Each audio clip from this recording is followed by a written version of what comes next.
I am a candy cadet. Come get your candy here. I have candy all day, every day. Candy, candy, candy. Now I will tell you a story. One day, a young man was walking along the shore. He saw a group of people playing in the distance. They all held very large swords in their hands as they danced.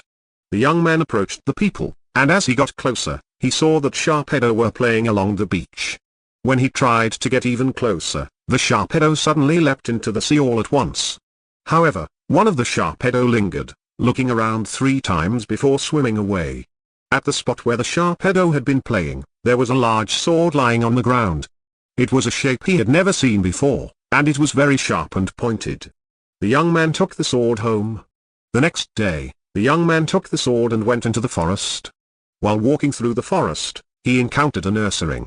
He tried slashing at the ursaring's mouth with the sword, and the mouth was easily severed.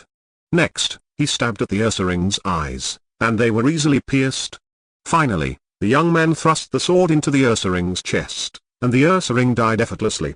That day, the young man killed 30 ursaring. After that, he always carried the sword with him, playing by injuring the Pokemon he encountered or cutting off parts of their bodies.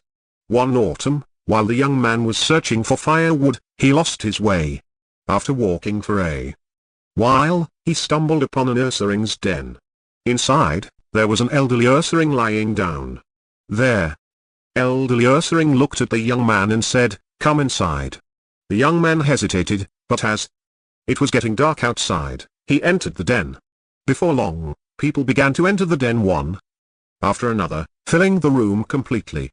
Looking closer, he saw that all the people had scarred faces, and some were missing their eyes.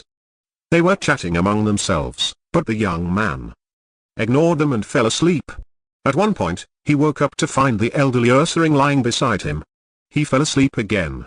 When he awoke once more, there were many people around, talking about something. Again, the young man ignored them and went back to sleep. When spring arrived, the elderly ursaring spoke. "Do you want to go home? Then I shall send you home. When you return, a Wailord will soon be found near the village. Go there. We will send a man. You must leave the sword behind and bring a witness. Why did you do such things, cutting faces and slicing off noses?" The elderly ursaring escorted the young man back to the village. Upon his return, the young man recounted everything that had happened to the villagers. The following morning, the young man took some villagers with him and headed to the shore. As they walked along the coast, they found a large Wailord. Nearby, on the beach, was a teddy ursa. When it noticed the young man, the teddy ursa hid in the forest, and a large ursaring came out in its place.